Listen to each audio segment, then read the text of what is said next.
when you've been struggling with health issues or infertility or recurring UTIs, yeast infections, brain fog, lack of energy, can't lose weight, PCOS in women, Alzheimer's, dementia, Parkinson's. Oh, mold's just normal. Mold's a part of this culture. We just have mold everywhere. Well, that's why y'all are sick.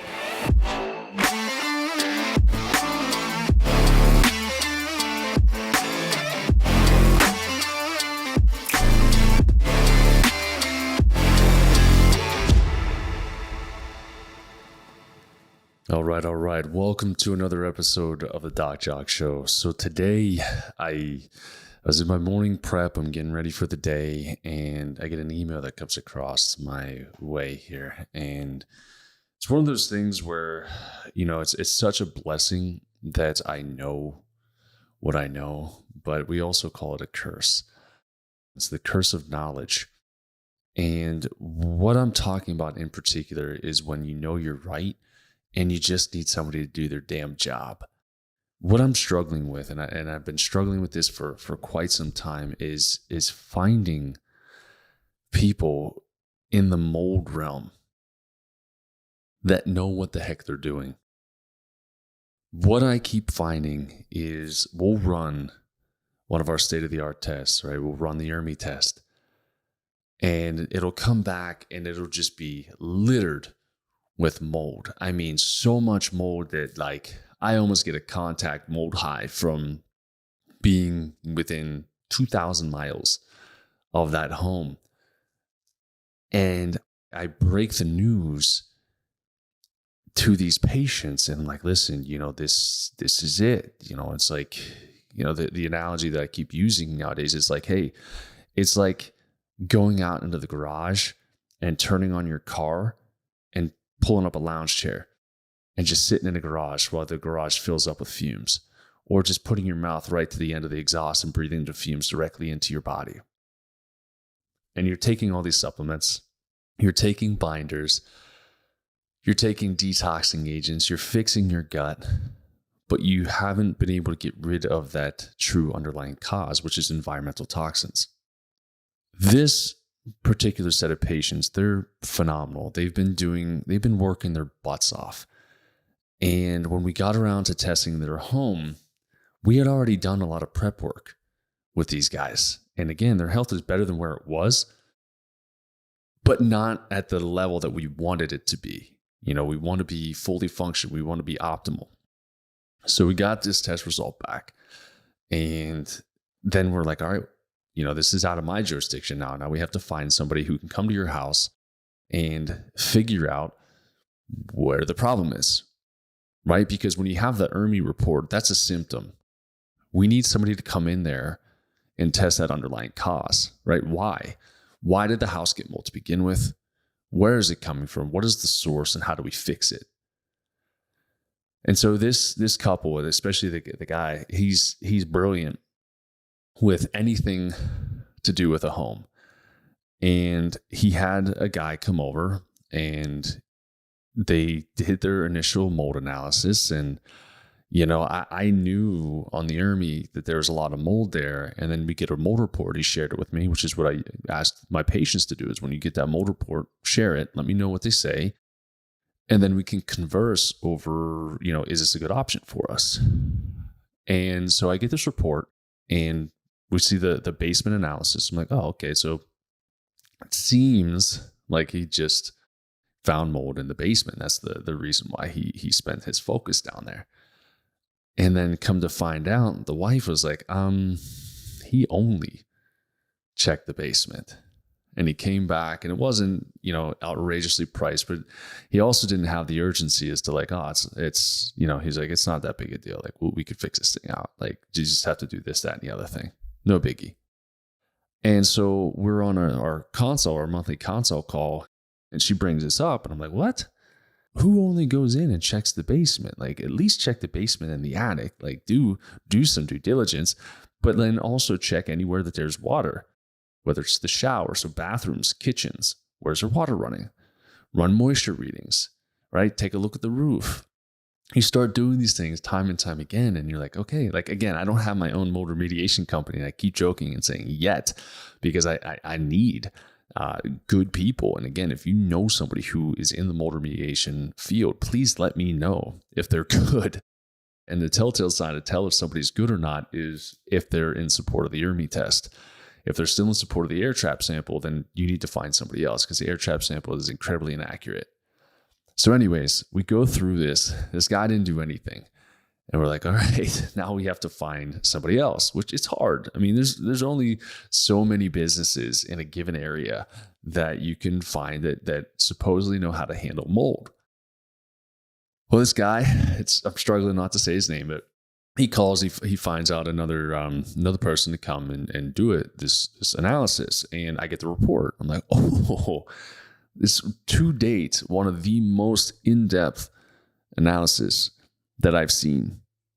Okay, to date, these guys did an immaculate job. An analysis, they had pictures, they had each room that they did, they had notes given in every single area, and then they gave the overall gist of what's going to need to be corrected.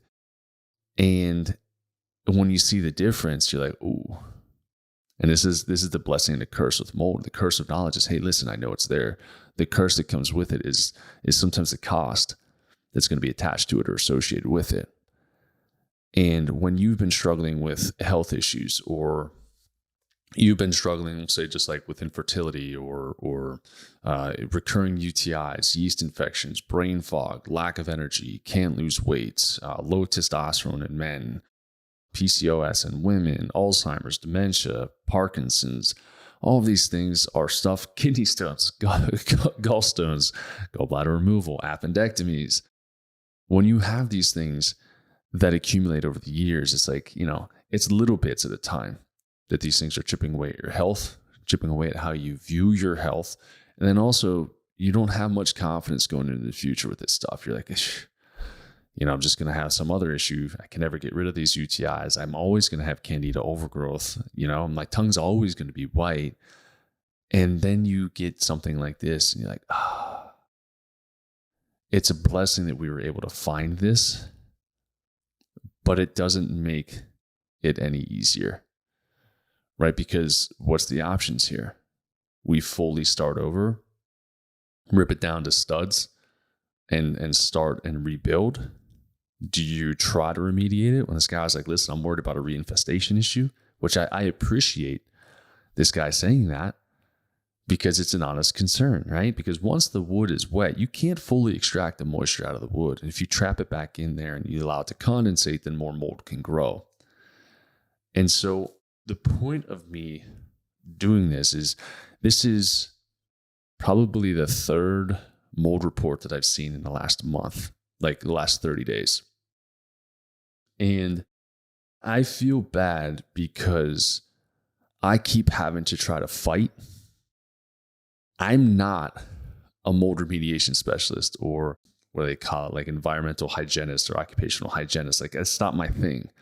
I don't go in and physically analyze your home. I don't search for the mold.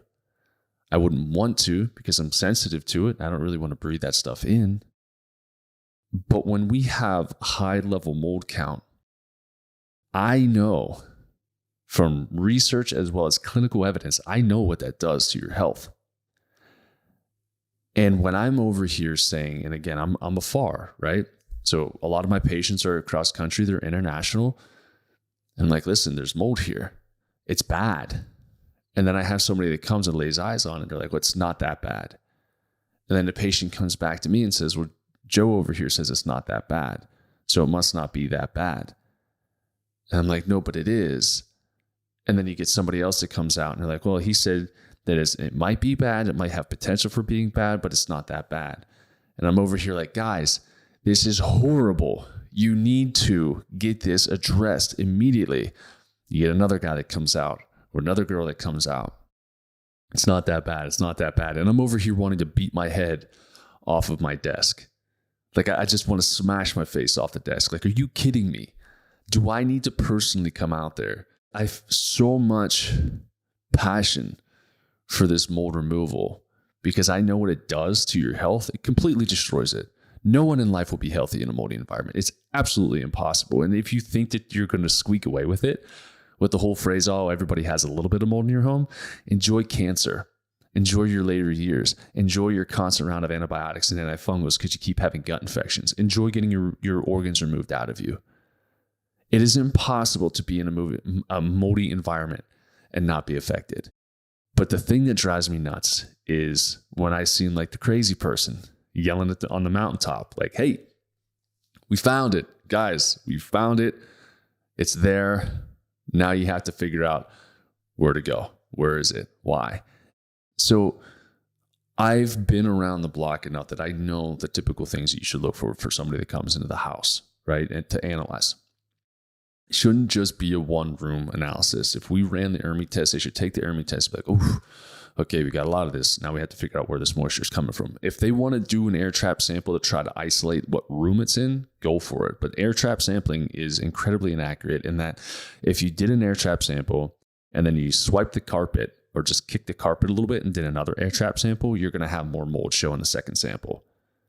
Right? Because mold is heavy. It comes down and it goes onto the ground. So every single time you walk through the carpet, you're kicking up mold spores into the air and you're going to breathe them. Or what if you have kids or dogs? Kids are playing on the ground all the time. So you're breathing in all those mold spores. They're licking the floor. All of this stuff is just going to keep coming in and coming in and coming in and coming in. So definitely take a look. If you have a basement, take a look at the basement. If you don't have a basement, take a look at the foundation of the home. Make sure there's no negative grade where it's going into the house. I don't know what that. And make sure it's not graded into the house. So if it rains, it shouldn't go right to the side of it. It should be graded away from the house. So slope away from the home. If you've got a ton of grass or you've got a hill or something like that in your backyard, then you should definitely make sure that you have some sort of French drainage system to get the water to channel around the house. Otherwise, if you don't, through years and years and years of water erosion, it's going to erode that layer that you have, the barrier that you have on the outside of the home. And if it's not waterproof properly, then the moisture is going to continue to leak into the house. And this is where people say, well, I know I have a wet basement. Well, if you have a wet basement, you've got mold down there. How do I know that? Well, because mold grows in water. Like it doesn't need much else. Water and wood. All right. So water source, food source, there you go. You're building mold. So if you come to me and you say, I know I have a really wet house and you have to run a dehumidifier every day and you have to keep dumping it out, or you just have it constantly dump into the drainage because you have a drainage system in the middle of the basement, you're just pulling moisture out of the walls. However, moisture is still getting in. And so in between that, the cinder block layer that you would have in the basement, you have all this moisture that's just festering here. Cinder block is very porous, so it can go up. Okay, even we have cinder block walls out here. All right, it rained the past 2 days or so, and the first 4 inches or so of the cinder block, right, are still dark because it absorbed the moisture. Now, we didn't have 4 inches of rain. It sucked the moisture up from the ground and brought it upward against gravity. So if you have water and moisture in your home and you know that your basement is leaking, or you have effervescence, you have some bubbling on the interior of the home, you better believe that moisture is going to be traveling upward to go into and find any type of wood or source of food that it can have to survive, or it's going to attack the sheetrock or the drywall, and it's going to harbor in the drywall. And then it's going to squeeze in between the studs, which homes nowadays are built too tight. So there's condensation that takes place. There's no air transfer in between those gaps. So you just keep passing the mold higher and higher up into the home. So you want to make sure you take a look. If you've got the basement, check the basement. If you've got high humidity in the basement, you're typically going to have mold. How much? I don't know, but you're going to have some. Okay, and this isn't an instance where I just have to wipe the walls every once in a while and we're good. No, that's the visible mold. Mold travels around like dust, right? So you can't just keep wiping it off or bleaching it and pretending that it's fine, because it's just going to keep coming back. It's like taking a weed whacker out in the yard and you're like, I'm going to weed whack all these weeds, and you just whack them all down, but you never get the root system out, and then boop, they grow, and they usually grow with more and more abundance because the moisture was basically packed in there and it spreads further in terms of mold. So take a look in the basement, take a look in the attic. In Arizona, people are like, oh, we don't have to take a look in the attic. There's nothing up there. Well, what if we have one of these crazy monsoon storms? We got winds that are ripping at, I don't even know, 50,000 miles an hour, and it starts throwing shingles off the top of your home. You now have an exposed roof.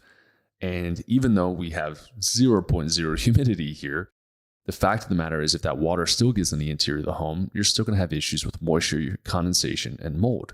So we have to be aware of these things, okay? Especially if you're going into and you're trying to buy a house, you want to make sure that your house is not hurting you or harming you. You want to make sure it's a safe place for you. The other thing, okay, so we got the attic under control, we got the basement under control. Check the bathrooms so you could check the toilets. What if somebody set the toilet seat in the wrong way? Like, what do you mean? There's a wax ring at the bottom of the toilet. If you don't compress that properly, every time you flush the toilet, you're throwing water in between the subflooring in your home. Does this make you a little bit anxious? It should, but it should be another place that these people try to take a look. Does it smell like mold in the bathrooms? If it does, not a good place. Laundry rooms, another super common area. Whether it's the actual laundry itself or some of the piping and tubing that come out from the exterior of the home to the interior, that could be another place you're going to get mold. What if you flood the bathroom? What if you flood the sink? Right? These are all things that need to be going into this. And if you're like, well, I don't physically see mold, I don't physically care. If you don't see the mold, it doesn't change the fact that mold is growing. It doesn't, right? Would you rather wait for weeds to come up before you do anything about them? Or would it be nice to make sure you got rid of them and you never had to see them? You never had to physically pull them because you changed the soil. Same thing in the home. When it comes to finding somebody that knows what the heck they're doing, this is currently my biggest struggle in practice. And it's one of my biggest frustrations in practice as well. Because when you know you're right and you care deeply for your patients, and your patients are struggling because they can't find somebody to trust, or you can't find somebody to find that underlying cause, it drives me nuts. I lose sleep over this stuff. I'm not even joking. I wish that our society nowadays took pride in what they do. I truly do. Because too many people are hurting. They're suffering because of these mold inspectors that have no flippin' clue what they're doing. I had a girl, I still have, she's still working with me. I have a girl who they had mold in the garage, in between the garage and home. And they had to build her own little tiny home outside on the exterior of the property to make sure that she was safe. People coming out there, oh, it's not a big deal. Oh, it's not a big deal. Well, why is it every time she gets within 10 feet of the house, she feels like she's going to die? Do you want to go ahead and tell me? And the family understands too with the multiple chemical sensitivities. You can have different things from the VOCs. So like the spray foam can be highly toxic, especially for somebody with mold exposure. You can't process through it properly. It's very high in volatile organic compounds or chemicals. I have somebody like that. I have somebody who had recurring skin cancer. I had somebody who had a goiter on the side of their neck. Mold. Oh, mold's just normal. Mold's a part of this culture. We just have mold everywhere. Well, that's why y'all are sick. I've had a patient who was doing phenomenal. Like this dude was bulletproof. And I've talked about him before in the podcast. He was bulletproof. And we would joke, like his wife and I would joke, like, man, he's always on point until he wasn't. And when he wasn't, he went down fast. And it was really sad to see. And we get a phone call and we're like, hey, so-and-so is down right now. I'm like, what do you mean? It's like, he can't even talk. His tongue is paralyzed. Left side of his face, paralyzed. He could barely breathe. He couldn't move. Didn't want to eat anything. And it was within about 2 months of being in a new home that they had bought. I think it's about 2 months. If you're listening, you know who you are. Give or take 2-3 months or so. It's very soon after they moved into this house. And they had, I think it was two companies come out and they're like, no, you're fine. There's nothing going on in this house. You're absolutely fine. Don't even worry about it. And then they found a third company that came. And this isn't like the power of threes. You don't have to try like 3 times the charm, but keep searching until you find somebody is my point here. So they found somebody and they took a look in the basement and ripped it apart. And there were dead, I think there were stink bugs and ladybugs that were just like, they were fermenting. There's like dead bugs and poop all like in this little mess, and it was causing mold to go and basically tear apart their crawl space. They had, I believe it was black mold on all 4 walls in the foundation of the home. And they're like, yeah, get out of this place. This isn't safe for you. And fortunately, they got it all cleaned up, and this patient was able to kind of do it himself as well. He got adjusted. He was doing my protocols. He was fine. He reactivated a Lyme infection that was from years prior. So this is mold for you. Okay. And now he's able to live in that house. He's healthy. His wife is healthy. His kids are healthy. His baby's healthy. Everybody is good. So I make these podcasts this one in particular as a partial rant, where it's like, guys, just please be your own health advocate. And if you feel like your house is hurting you, then figure out why. Whether it's contacting me and running an IRMI test, or if it's getting somebody out and you're like, nope, get out until you find somebody who your gut intuition saying, hey, this house is moldy. And you find somebody that comes in and says, yeah, this house is horrible. Not that that's a good feeling for you, but it's a feeling of reassurance. It's like there's people who are just waiting for a diagnosis because they've been to every single doctor possible. And doctor's like, I don't know what it is. I think it's all in your head. And you're like, no, it's not all in my head. I know what it is. And what it is there's mold in this house.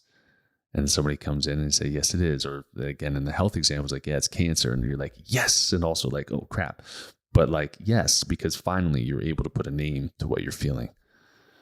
So if any of you guys are out there and you're like, I don't know what to do, I think that I have mold in my house, contact us. We'll get you an IRMI test to be able to run. That's not an issue at all. It's super simple to do. You can do it on your own and very low screw up margin of error. It's like impossible to screw it up.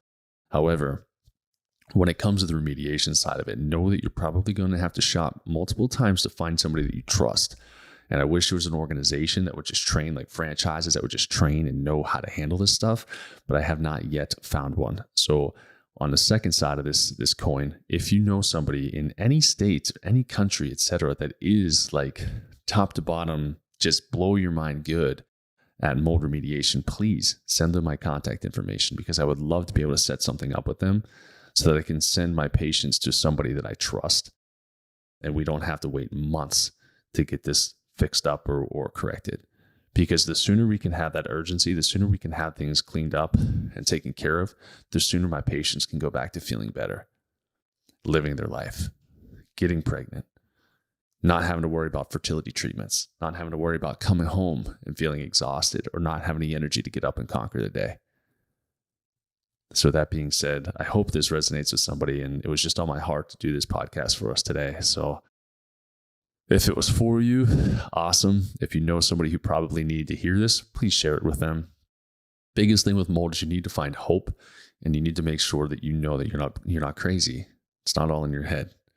If in your gut and your intuition, you're like, this house is hurting me, something is going on, then test it. You've got nothing to lose but a couple $100 to run the test. And it's cheaper than having somebody else come out and run an inferior test to tell you there's nothing wrong. So I love you all. Thanks for tuning in. Until next time.